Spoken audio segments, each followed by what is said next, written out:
Bonjour à tous et à toutes sur les pronos by LT. Cette semaine, place à la 22e journée qui débute ce vendredi, au programme 10 matchs et ses pronos. Évidemment, vous êtes les bienvenus pour nous laisser vos commentaires et pronostics, et si vous appréciez et souhaitez nous encourager, appuyez sur le petit pouce ou abonnez-vous, ça fait toujours plaisir. Avant de commencer, toujours en description de cette vidéo, nos meilleurs promos, actuellement avec le code UNIVIP, 200 € de bonus au lieu des 150 proposés par Unibet. Allez, on ne perd pas de temps et on commence avec le derby ce vendredi qui se jouera à 21h à Lyon, qui reçoit Saint-Étienne, des Stéphanois qui subissent défaite sur défaite. On en est à la 6e et on a bien peur que la 7e arrive très rapidement. Lyon a lancé le derby en scandant une belle banderole à l'entraînement ce mercredi. Les hostilités sont lancées. Les Lyonnais restent sur une victoire et 4 nuls. Pour ce match, la jauge sera fixée à 5000 spectateurs. Il y aura donc moins d'ambiance que prévu, mais les Stéphanois savent qu'ils ne seront pas les bienvenus. Dans ce match, on va donc opter, car c'est un derby, match nul ou victoire des Lyonnais. On va quand même aller dans le sens des Lyonnais car ils reçoivent, avantage à eux, avec un but de Dembélé, buteur la semaine dernière à 3, côté à 1,95. Ici on va aller sur un Lyon et plus de 1,5 but, côté à 1,49. Quant au score final, on opte pour le 2-0 net, sans bavure, qui risque de faire mal à Saint-Étienne. Allez, on traverse la France en largeur, direction Brest qui reçoit Lille. Petite statistique, Brest, c'est 3 défaites et 1 nul sur les 4 derniers matchs, mais c'est surtout à domicile 2 défaites.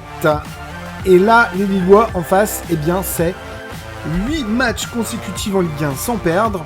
Une dernière prestation à Marseille plutôt aboutie en allant chercher le match nul.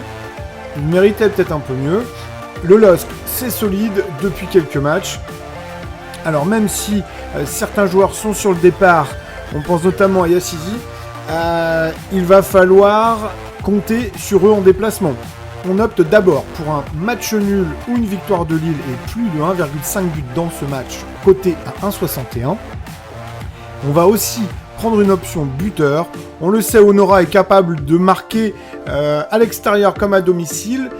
Il n'a pas inscrit de but depuis quelques temps, alors on le met en association avec Jonathan David, cote à 1,71.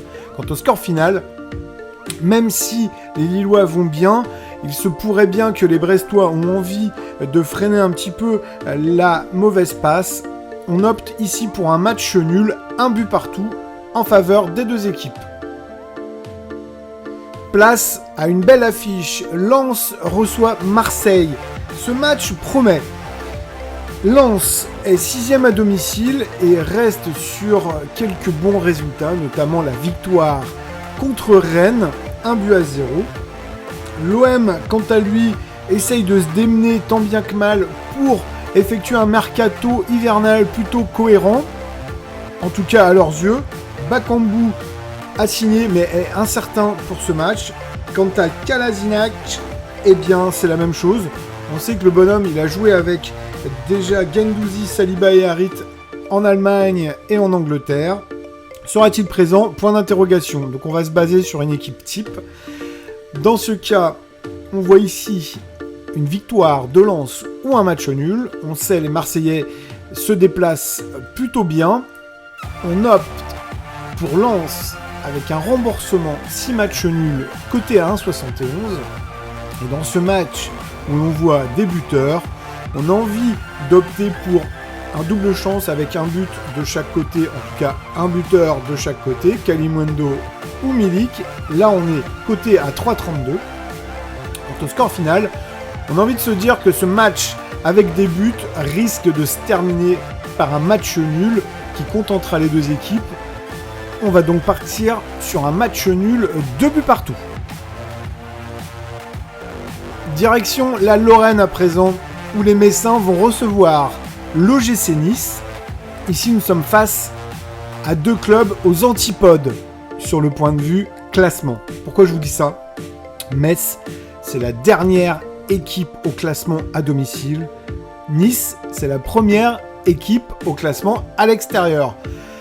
Donc on part mal pour les Messins, d'autant plus que chez eux, c'est une victoire, 4 nuls et 5 défaites, et la seule victoire, c'était contre des Lorientais apathiques et au fond du trou. Alors oui, ici on a du mal à voir des Messins arracher une victoire, même s'ils ont réussi à s'en dépêtrer à l'extérieur la semaine dernière en créant une petite surprise, avec cette victoire 1-0 à Reims.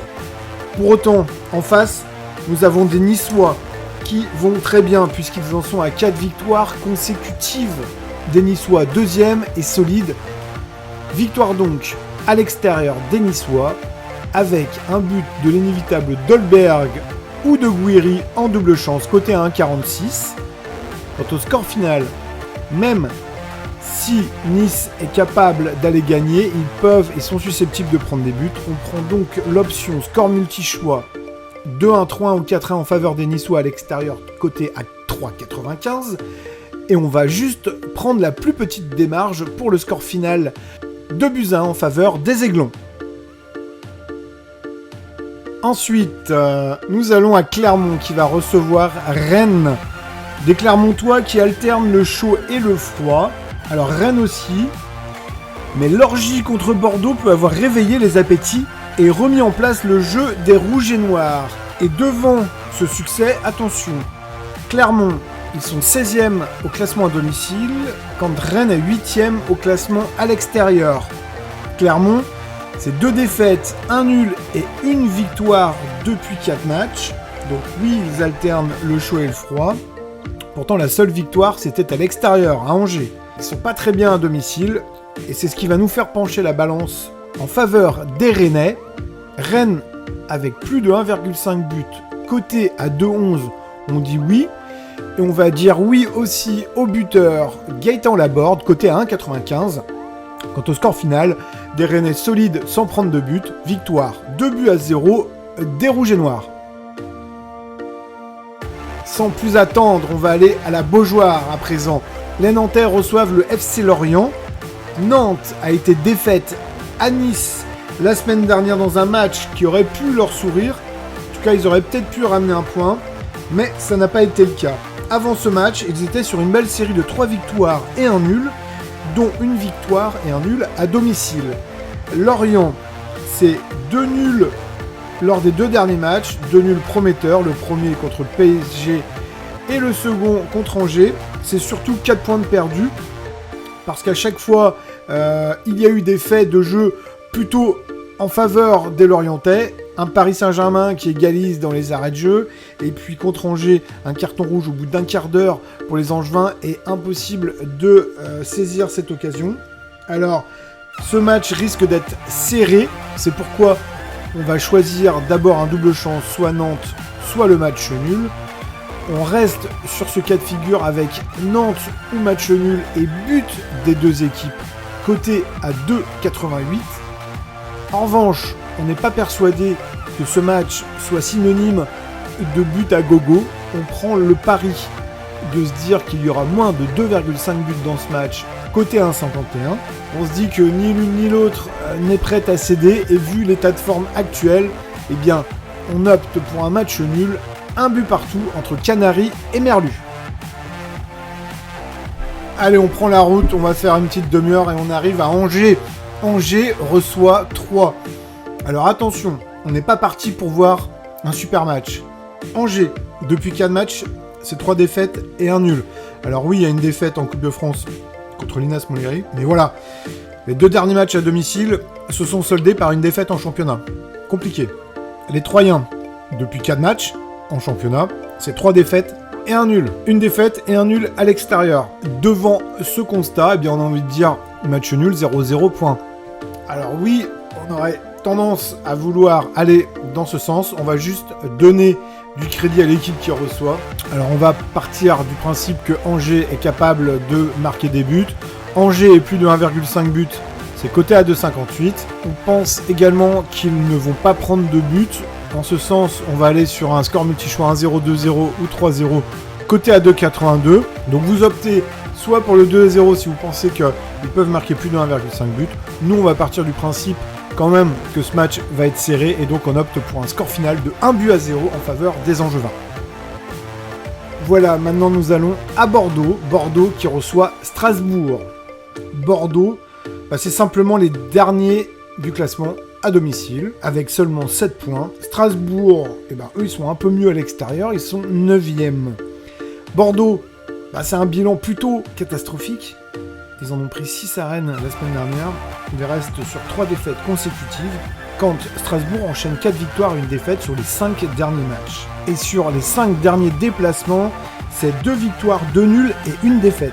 Le schéma offensif composé par Stéphane commence vraiment à prendre forme et on a un petit peu peur pour les Bordelais. Alors un sursaut serait plutôt bien vu, mais difficile d'y voir clair, surtout que dans le vestiaire ça commence un petit peu à se disloquer. Ici on va clairement aller dans le sens des Strasbourgeois. D'abord un double chance, match nul ou victoire de Strasbourg, et puis on va aller sur une victoire de Strasbourg avec plus de 1,5 but dans ce match, côté à 2,27. Ceux qui veulent vraiment couvrir tous les résultats peuvent prendre aussi l'option Bordeaux vainqueur remboursé 6 matchs nuls.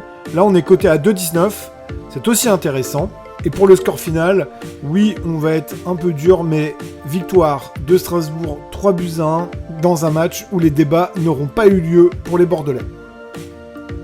Avant-dernier match de cette 22e journée, Montpellier reçoit Monaco. Montpellier était sur une belle série de 4 victoires. Ils ont malheureusement perdu à Strasbourg la semaine dernière 3-1 avec un carton rouge. Carton rouge qui a d'ailleurs été annulé lundi soir. Donc Wai sera disponible pour l'entraîneur. Du côté monégasque, nous en sommes à 2 victoires et 1 nul sur les 3 derniers matchs. Et depuis que Clément est arrivé, il y a du mieux dans le jeu. Monaco va bien, Monaco remonte au classement. C'est un joli choc, mais on pense que Monaco est capable d'aller prendre des points à Montpellier, même si Montpellier est en théorie très bon à domicile. Match nul ou victoire de Monaco.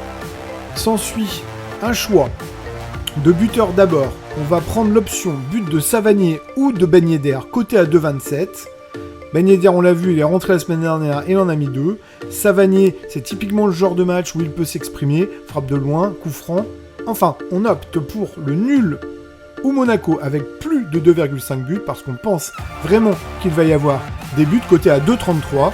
Et si on doit choisir un score, on opte pour le statu quo et un match nul avec des buts qui satisfait tout le monde. 2 buts partout entre les deux équipes. Dernier match de cette journée, direction le Parc des Princes. Le PSG reçoit Reims. Tout va bien du côté parisien. En tout cas, sur le terrain, on va être un peu plus critique. Mais tout va bien dans la mesure où ils sont premiers. Ils arrivent à enchaîner des résultats corrects avec des victoires ou des matchs nuls. Retour probable de Messi. Mbappé marque des buts. On va aller vite. On va dire que Paris doit et va gagner ce match. Avec un doublé de Mbappé, coté à 3,6, une victoire sans prendre de but. Prenez l'option score multi-choix 1-0, 2-0, 3-0, coté à 2,05. Si on suit notre logique, on va voir des buts, tarif à la maison, victoire des Parisiens, 3-0 en clôture de la 22e journée. Nous espérons que ces pronostics vous aideront dans vos paris sportifs et nous vous donnons d'ores et déjà rendez-vous pour le prochain épisode. Ciao ciao!